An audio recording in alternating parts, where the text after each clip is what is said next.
Welcome into the Palazzo Podcast, Prospects Power Half Hour. We are here on a Monday as opposed to a Tuesday because I got something brewing tomorrow, and Phil was kind enough to change things on the fly and allow us to bring you the same show, but on a different day. But it's still the same time, 5 p.m. Eastern Time, and it's 2Ls, 2Zs on Twitter, and it's still 2Ls, 2Zs on the YouTube channel. Subscribe. We're still growing. We appreciate all your subs. Phil, it's Monday. We still have no baseball, but minor league baseball is ramping up here. Yeah, we're getting some film out of minor league training camps. I did see Eric Birdland, I think is his Twitter handle, but Eric, who is at a lot of Orioles spring training down in Florida, is getting a ton of great videos. So if you follow Eric, you can see a lot of great Orioles prospects videos. But then I saw today he tweeted something about the organization invited people to come to the minor league spring training.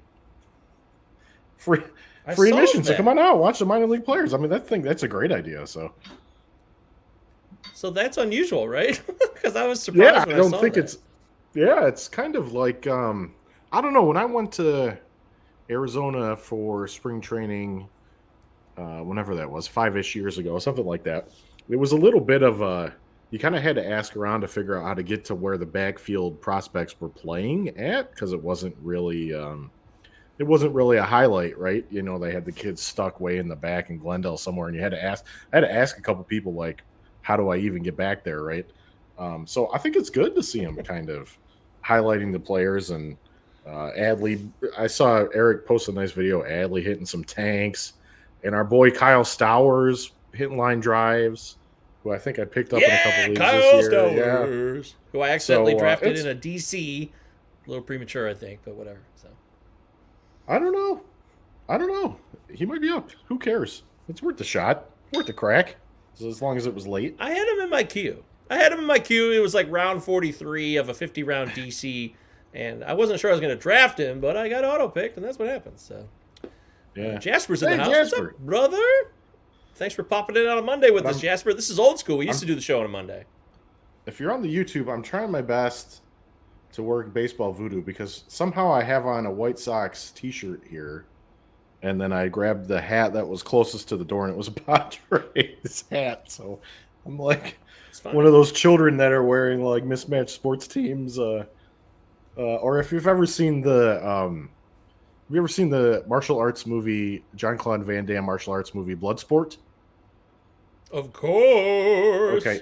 So there's a scene in Bloodsport where the young Frank Dukes is the character, and the young Frank Dukes is being peer pressured by his friends to go steal the katana sword from the local Japanese karate master. And anyway, so the young Duke's character, for whatever reason, the costume designer puts him in, I think it's a San Francisco Giants hat, but he's wearing a New York Giants football jersey. So he just loves the Giants, just in general. Like, if you're a Giants team, that's who he roots for. Anyway, I always think of that with the mismatched sports gear. I forgot about that in that movie. That's something I hadn't thought of in a while, actually. Huh.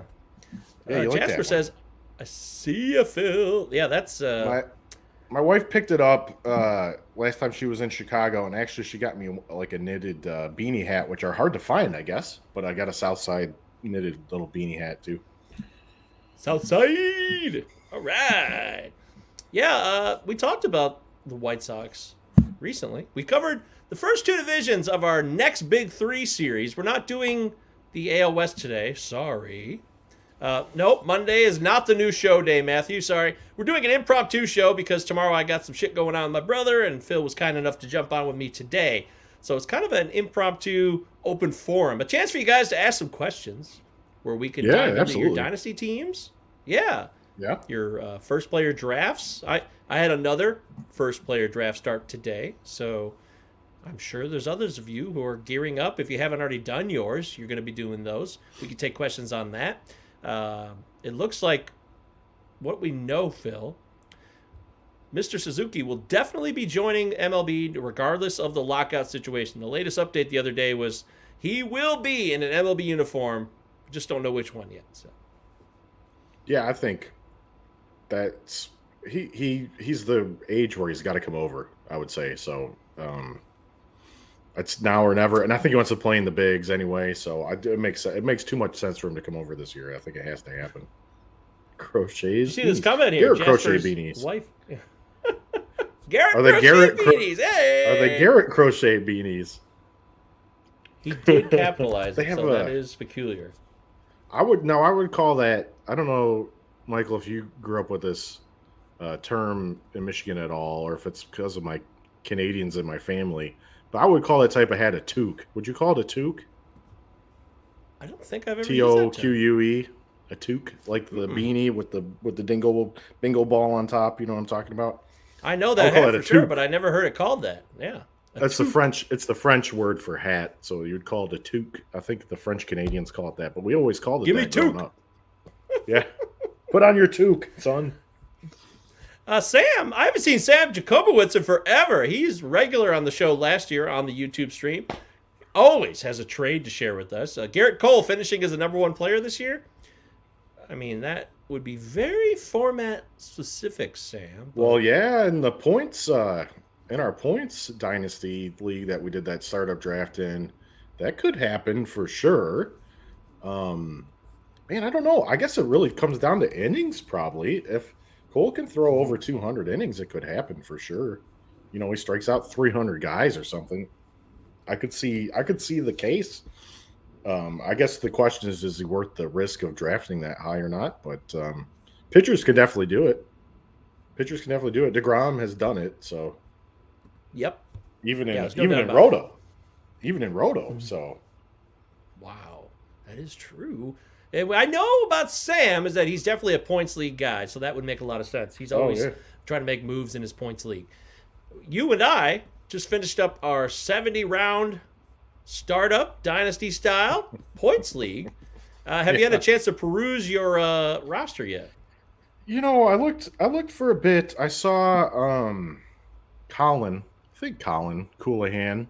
I think it was Colin posted projections today, which had me #2 this year for points in his projections.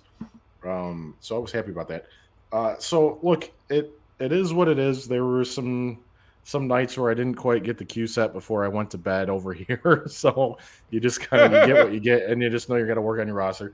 Somehow I drafted like 1/3 of the catchers in the major leagues. I think I have like 7 catchers on my roster. I don't know why. Yeah, that happened to me a little bit. Must have been an auto draft. I got Austin Barnes on my roster. I'm pretty pissed about it. I think I have Austin Hedges. So we could trade. I'd rather have Austin Hedges. I'm hoping for maybe. But I'm trying to do the. So there's 24 teams in that, right? And we each drafted 70 guys. So we just drafted approximately 1,700 baseball players in like 5 weeks. It was nuts. Wow. Yeah, Jasper's in the league with us, so Jasper's looking things over. I know my farm is not very strong, but I find in those leagues where the startup, especially if you can draft minor leaguers and major leaguers all in the same draft, like how we had it, it's just if you're not going to go early on prospects, like if you're not going to, what I would say maybe overpay for them, you're probably not going to get the top ones out of the gate. So I just kind of know that going into it and lean more towards either young MLBers, if you can get that. I think I got some of those type of guys in this. Or even get some veterans. I think Dan Victor posted his team. He got Chris Sale, who's coming back from injury. Should be really good this year, I think. He got Verlander, who's coming back from injury. Should be good this year. So sometimes you just go, fuck it, and lean the other direction. But the good thing is, like, next year there's going to be new prospects. Right, so maybe it puts a little more pressure on your draft prep for the supplemental drafts, but you're not going to be without prospects forever because you can start taking new ones next year. So Jasper went farm. His farm is stronger than his MLB. My farm, pull Jasper's team up, maybe. I'm not feeling great about that either. Yeah, we can do that. We got Helmut checking in. What's up? Hey, Helmet. Stroop waffles, caramel, honey, or chocolate. Now, this is something I know a lot about. I really do. No, I didn't know they had those options. They do. I go to Meijer. Here in Meijer, they have these Stroop waffles made a specific brand. I can't remember what the brand is, though. I even bought a tin, and I was obsessed with these things about a year ago. It was really bad. I was buying these things, peanut butter and Nutella, and I was dipping them in both, and it was really bad. Ooh. It was totally out of control. No, and I definitely started. Oh, it's incredibly delicious. Yeah, you heat it up you put the package in the microwave. Yeah. I actually downsized from the full size to they have the mini ones, so you get like a package of mini ones instead of the big full cookie or Stroop waffle. And I started with the honey and caramel, but I switched over to chocolate eventually. I dug that a little bit more, but I think honey is my favorite, believe it or not. So there you go. I've never had it. I've only ever seen the caramel. I would say caramel. I've only seen the caramel ones. I've not seen honey or chocolate, so. I mean, I guess it's not fair to assume that just because they sell it here in Meijer that you're going to have it in Ireland. That doesn't really mean that's true, but I don't know. I mean, it's closer to you. I mean, right. No, yeah. You definitely get the Stroop waffles over here. Now, do you do the European move where you put the Stroop waffle instead of the microwave to heat it up? You know, you could put it on top of your hot beverage. Tea. There is no hot beverage. It's just like it's a dessert to me. Yeah, I've never done that. I'm not much of a. Well, it's both. I don't drink coffee. I do drink tea a little bit, but I would never drink tea in the morning, and I don't eat breakfast, and I wouldn't eat a Stroop waffle to start the day. So that's the problem there. There's a disconnect between breakfast and dinner and dessert situations. That's all. What about Brendan Davis, pop-up prospect, 24? Not Brennan Davis. Brendon Davis. Yeah. Yes. 24-year-old had a great season in the Angels system last year. Any thoughts on him, Phil? 24 years old, Brendan, not Brennan Davis, of the Los Angeles Angels of Anaheim of California. I know he was definitely hitting like the outsiders lists last year, and a lot of those guys are like power and speed guys. So let me pull up the barrel and X-Woba and see what number 11 here. He's number 11 according to the minor league baseball analyst from Baseball HQ. He's a shortstop, third baseman, and 11 of the top 15 prospects in the Angels system, which is not, it's not terrible, but it's not also, he's not in the top 10, he's not in the top 8. I'd like to focus in on MLB ready guys who are in the top 6-ish, probably 4-ish really, but. I love those guys that are older though. I love those guys that are older like that can, if he's 24 and you take a shot at him this year, you're going to know, I think I've said this before, you're going to know this year whether you're keeping him or not, pretty much, right?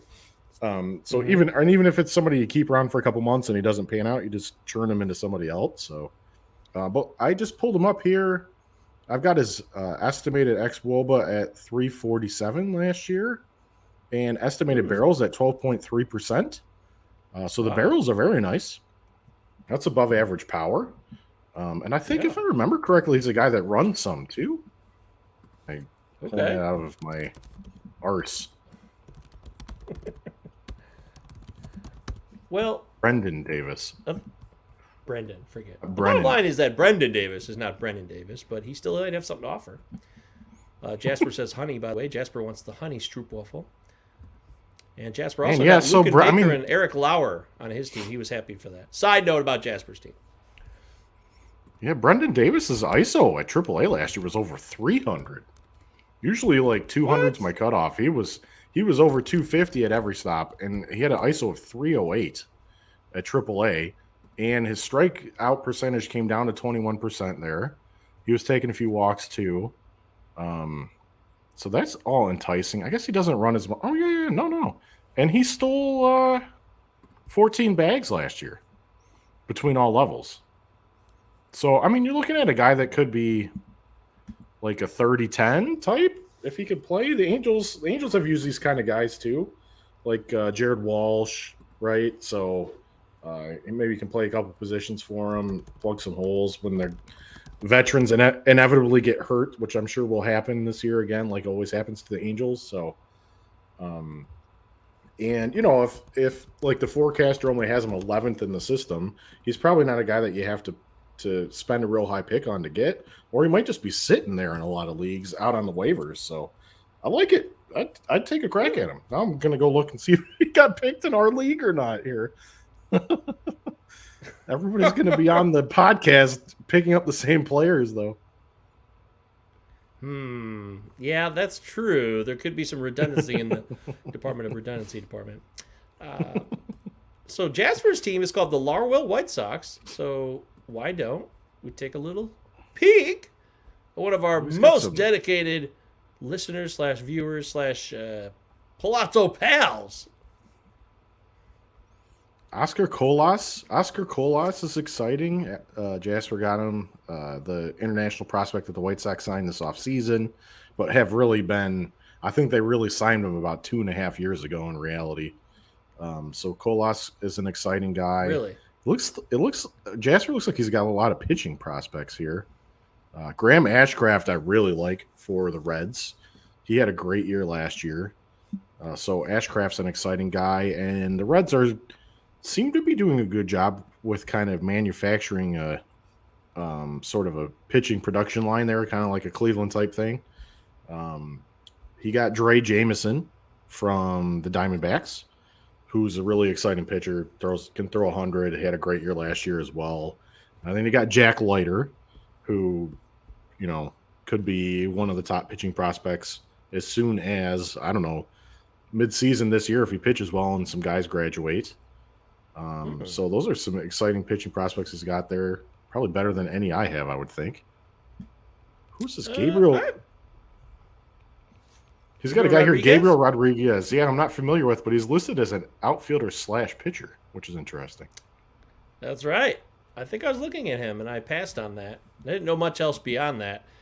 He also has Daniel Ponce de Leon, who was a part of the Cardinal system and was a feel-good story. Now he's with the Angels, apparently, in the minors, and he could still be somebody that pops in and gives you some real-time innings. One of those guys who's not a prospect. He's a MLBer, right? Yeah, yep. And Jasper, then, if you look at his 40-man roster, actually, there's a lot of guys like that. He's got Kopech.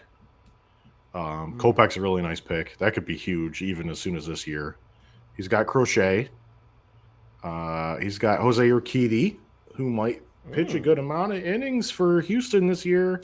And we know McCullers is having Ranger Suarez, Tyler Mahle, Caprellian from Oakland. So a lot of young pitching that could pop for Jasper, I would think, this year on the 40-man too. So if nothing else, if you got those pitchers hanging out, that's a great place to deal from to work a lot of trades too. Oh, you got our boy Juan Yepez too. Yay! Congratulations! You got Juan Yepez. You're the guy. I knew somebody would get him from this podcast. And it was my main man, Jasper. We're proud of you. Thanks for doing that. Anyways, there's a sneak peek. I mean, it's a huge roster. Gavin Sheets there. I like Gavin Sheets there, too. A lot of White Sox love. Yeah, we didn't talk about him last time on the Sox, but he's at the very least, could be a really nice platoon bat, working with Vaughn and like a DH first base kind of thing for the White Sox this year. Did you see who was on his bench? Oh, Brendon Davis. Yeah! Look at that! Helmut and Jasper, you guys have been talking, clearly. Well, I guess I'm not getting him. Edmundo Sosa's a fun one, too, for the Cardinals. I know he's been popular because he posted really high exit velos last year and on the StatCast. So, and he's going to start. I'm looking at the way the roster will shape out. He should start. Paul DeYoung is out of favor, and there's the DH now. So Sosa's going to have a role in that offense. Yeah, well, and Jasper's got Yepez and Sosa. So I think between one of those two guys is going to be a regular, right? So yep. As long as they don't get hurt. Anyways, there it is. We shared some of that. That was fun. That was the first time we ever did someone's roster in real time for all you live on the YouTube channel. Jasper Springer. What did you think, Jasper? Let's see. He says he was taken. I don't know what that means. I wasn't paying attention to the comments. My bad. Helmet says thank you for talking about Brendon Davis and Stroop Waffles, I think. 2 L's, 2 Z's, of course. Yeah, the Sox were soon as old Al Leiter lets him out to play. Interesting. Looking ahead at 2024, 2025 years. I guess so, Jasper. Yeah, you are. Fangraphs, according to Helmet, has 2 good articles on Lauer. Go check out the September 15th one. Velo bump and a pitch change. Good stuff. That's from Jasper to Helmet. So. Interesting. And he got Yepez late just for you, MJ. Oh, how did we let Yepez sneak by us? I don't know. I was surprised he kept going. I thought you would have took him or had him higher in your queue at some point, and I was thinking about it, but I was farting around too. I know. Too much stuff going on up top. I'm always doing those kind of things. Shane Bieber, I never wound up getting anywhere, which was stupid because he was on like every stats panel, so I knew like all about him. I was all over him, and I never really wound up picking him up. Somebody always picked him up before I did, so that was idiotic. Well, I will tell you this too. I like Yepez a lot, but I am slightly concerned about playing time opportunities. So that may have. I'm thinking about it in his current place on the roster now. He's got talent, but I am slightly concerned because there's a lot of bats there.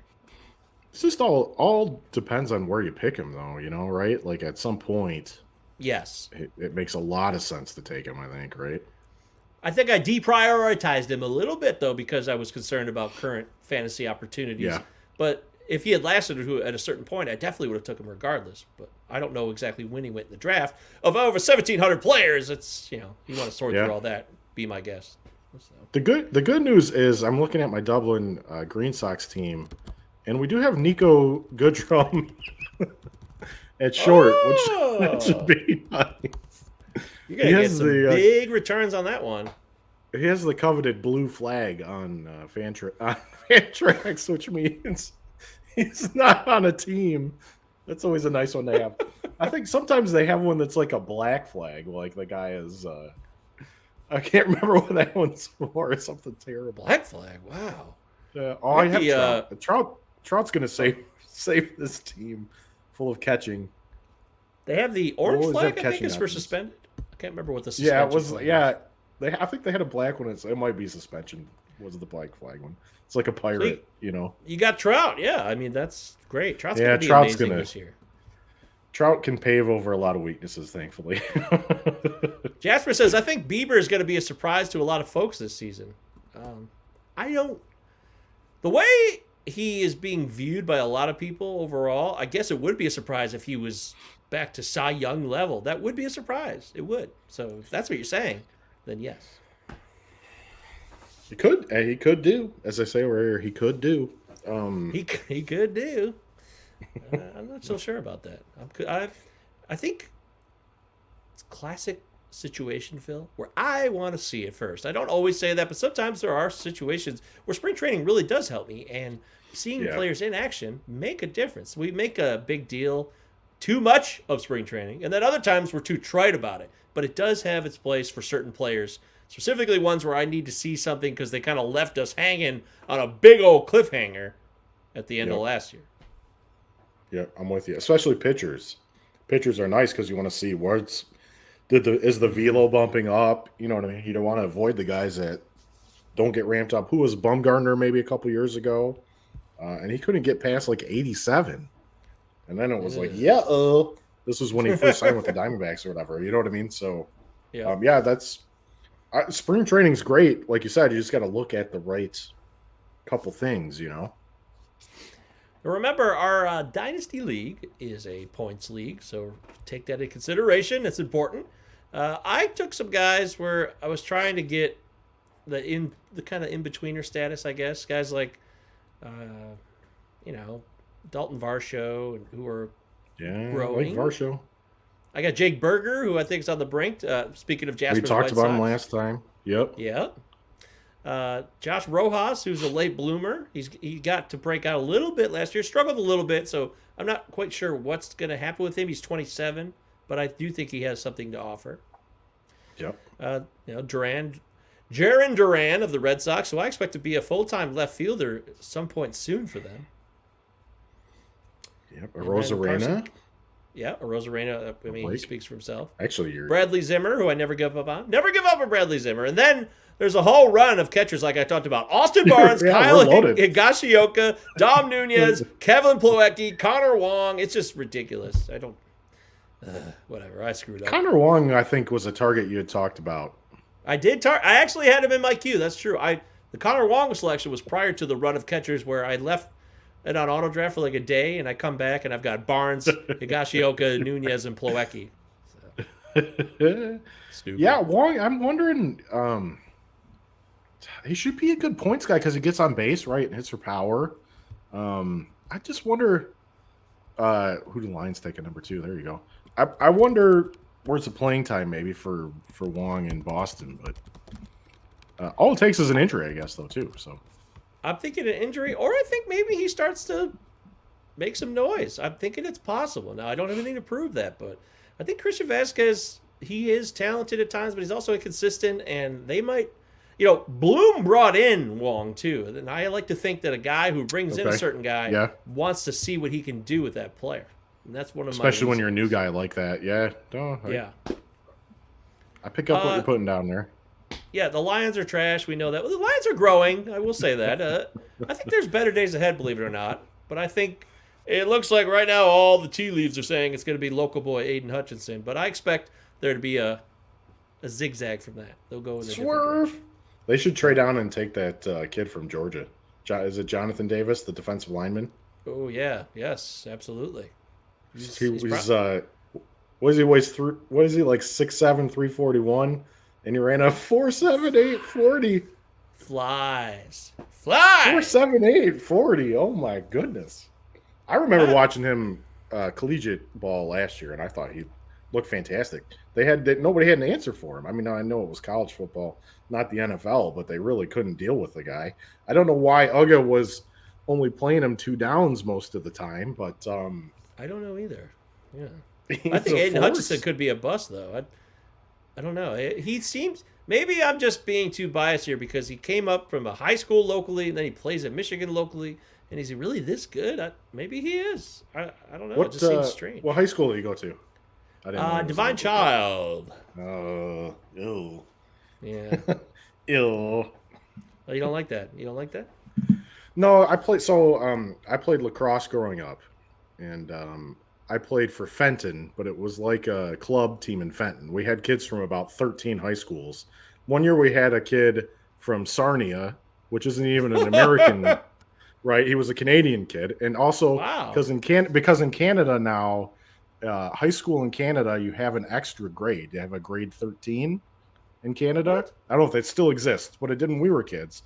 And so, like, if you weren't going to college right away, you'd do an extra year in high school and go to Volk school or something. Well, this kid, Glenn, that was on our lacrosse team was in grade 13. So he was like 19 years old playing for an American high school. He'd come over the border and play. Anyway, so we were like the Bad News Bears team. But then we'd have to play all these like Divine Child and Where's the Notre Dame Prep and, like all these annoying Brother Rice and Orchard Lake St. Mary's, all the bougie Metro Detroit high schools. And so we do all kinds of crazy stuff, including sometimes we would go down to the Cranbrook. We knew where the equipment shed was at Cranbrook, and we would go steal shit from the equipment shed. The balls and stuff. So hey, that's one for the child is the ruffians from Fenton. We'd come down, we'd be smoking cigs and pickup trucks on the way down to the game. It was great. That's my kind of people right there. Yeah. Hey, I grew up right just south of there in Heartland. So there it is. That's Inside Baseball on the state of Michigan. And that's our show for this week. We got on the air. We popped in. We kind of kept it loose and simple. Updated you guys on what we've been doing in our own drafts. Jasper says, that was one hell of a draft, Phil. I appreciate the opportunity to show you fellas how it's done. LOL.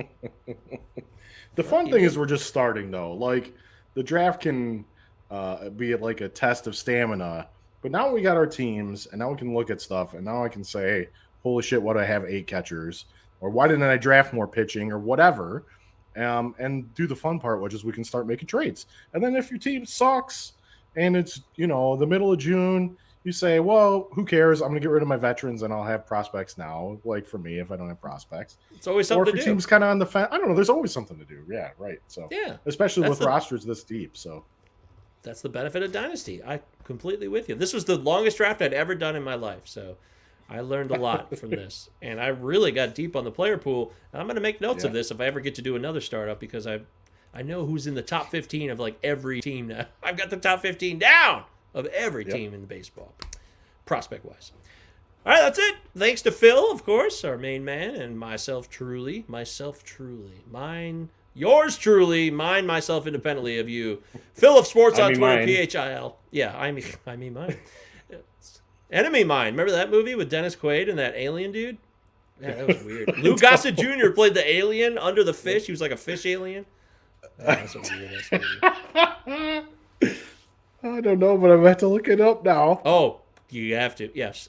If you grew up in the 80s, you'll probably have a recollection of it. And if you haven't, you're in for a real treat because that movie is bizarre. Phil, you see Lou Gossett Jr. under this fish head. It's just weird. Weird. He tried. Jasper says he tried going all under 30 team with his. Well, that's okay. That's tough to do. Glad we caught you too, Jasper. Thanks for being here. Don't forget, if you want to catch all the comments and the live stuff, you can do that here in the YouTube version. Of course, we're in podcast form if you prefer audio only. All your favorite podcast platforms. 5 stars, Apple, 5 stars, Spotify. Please subscribe to the YouTube channel. And that's it for me, Michael Govia, MJ Govia on Twitter. That's Phil of Sports, PHIL, Phil Goyette.